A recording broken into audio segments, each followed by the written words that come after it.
The NBA world just got rocked by news nobody saw coming. Chris Paul, the man they call the point god, just announced he's hanging up his sneakers after next season. 20 years of dominance, 7 different teams, and 0 championships later, one of the greatest point guards in basketball history is calling it quits. But here's the thing.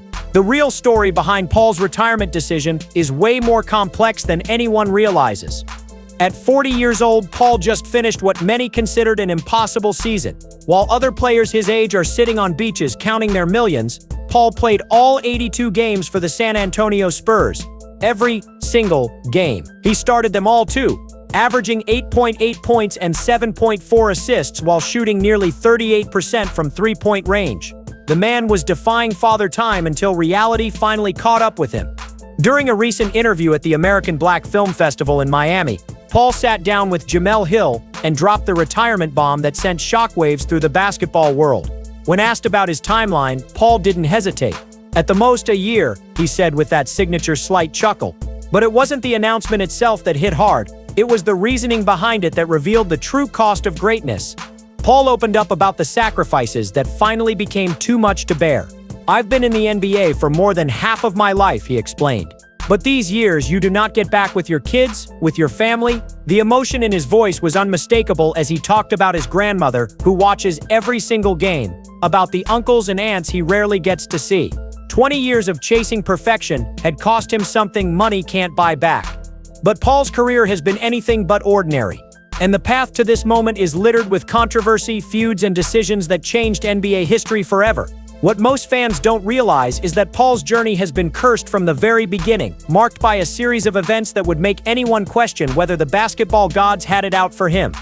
The curse started in 2011 with what might be the most controversial decision in NBA history. Paul was supposed to be traded to the Los Angeles Lakers in a blockbuster deal that would have paired him with Kobe Bryant. The trade was agreed upon, the paperwork was done, and Paul was ready to become a Laker. Then NBA Commissioner David Stern did the unthinkable. He vetoed the trade. The league, which temporarily owned the New Orleans Hornets, blocked the deal, claiming it wasn't in the best interest of the franchise. The real reason? Other owners, including Dan Gilbert of the Cleveland Cavaliers, complained that the deal was too good for the Lakers. They pressured Stern to kill the trade, and just like that, Paul's championship destiny was altered forever. Instead of joining Kobe in Los Angeles, Paul was shipped to the LA Clippers, where he spent 6 years trying to build something that was never meant to be. The Lakers went on to struggle for years, while Paul turned the Clippers into Lob City alongside Blake Griffin and DeAndre Jordan. They were exciting. They were fun to watch, but they could never get over the hump. The closest they came was the 2014 playoffs when they held a 3-1 lead over the Golden State Warriors, only to become the first team in NBA history to blow that lead to the eventual champions. Paul's championship window was closing, and desperation was setting in. In 2017, he forced his way out of Los Angeles and landed in Houston, where he was supposed to team up with James Harden to create an unstoppable offensive machine. What happened next would become one of the most toxic partnerships in NBA history, a feud so bad it literally tore apart a championship contender. The Rockets had everything figured out on paper. Paul's elite playmaking and defense combined with Harden's scoring ability should have been unstoppable. They proved that in year one, winning a franchise record 65 games and taking the Golden State Warriors to 7 games in the Western Conference Finals. They were literally 1 quarter away from the NBA Finals, leading by double digits in Game 7 before missing 27 consecutive three-pointers. But success bred contempt, and by the second season, Paul and Harden could barely stand each other. The tension was so thick you could cut it with a knife. According to sources close to the team, the two superstars went nearly 2 months without speaking to each other during the season. The chemistry that made them great was replaced by passive-aggressive plays and public frustration.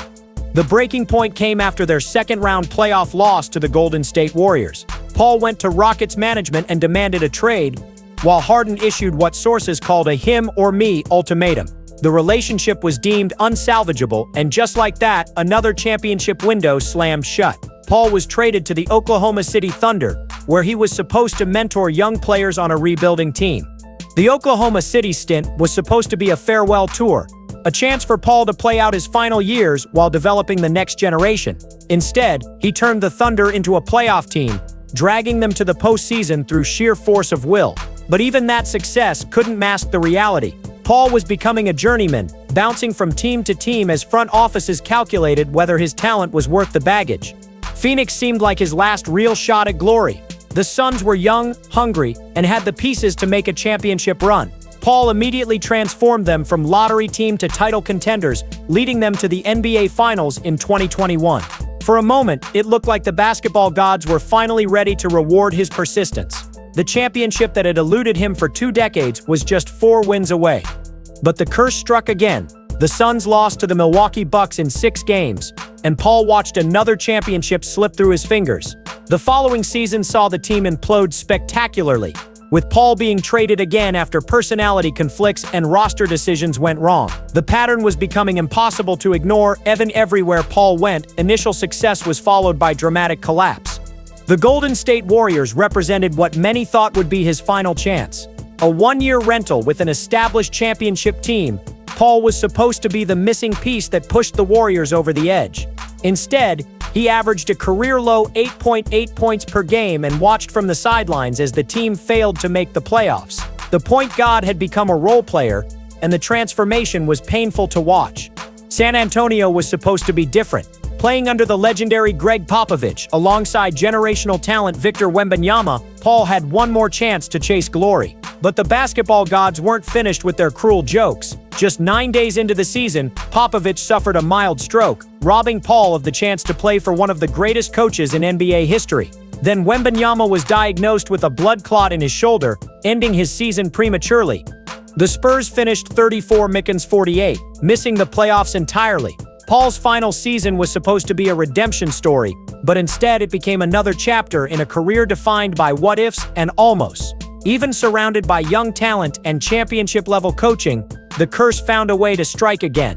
The numbers tell the story of a legendary career that somehow feels incomplete. Paul averaged 17 points, 9.2 assists, 4.4 rebounds, and 2 steals per game over 20 seasons. He's a 12-time All-Star, 11-time All-NBA selection, and made the All-Defensive Team 9 times. He led the league in assists 5 times and steals 6 times. By any statistical measure, he's one of the greatest point guards in basketball history. But statistics don't tell the whole story. 0 championships, 0 finals MVPs, 0 moments where Paul could say he was the best player on the best team in the world. For a player of his caliber, those zeros weigh heavier than any individual accolades. The basketball world will remember Paul as the greatest point guard to never win a championship, a label that will follow him into the Hall of Fame. Now, as Paul enters what he says will be his final season, teams are already circling like vultures. The Milwaukee Bucks are reportedly interested, seeing Paul as the veteran presence that could help Giannis Antetokounmpo finally break through. Other contenders are weighing whether Paul's leadership and playoff experience are worth the risk of adding another aging superstar to their roster. The irony is that Paul's best chance at a championship might come in his final season, when expectations are lowest and the pressure is finally off. Teams won't be trading their future for him anymore. He'll be a minimum salary addition, a luxury item rather than a necessity. Sometimes that's when magic happens. But Paul's decision to retire isn't really about championships anymore.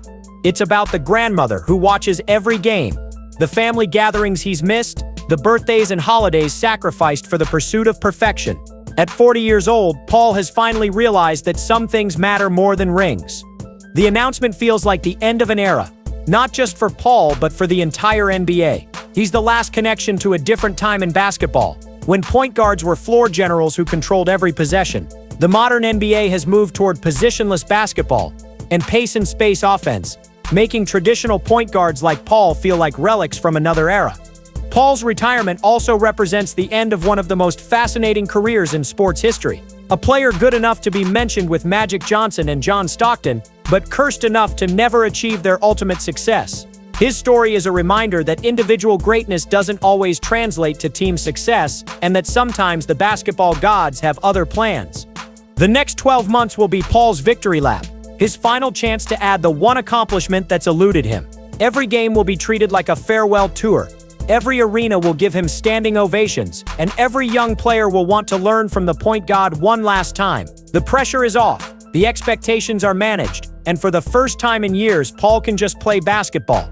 Whether he rides off into the sunset with a championship or retires empty-handed, Chris Paul's legacy is secure. He changed the point guard position, influenced a generation of players, and proved that size doesn't matter if you have enough heart and basketball IQ. The numbers speak for themselves, but the impact goes far beyond statistics.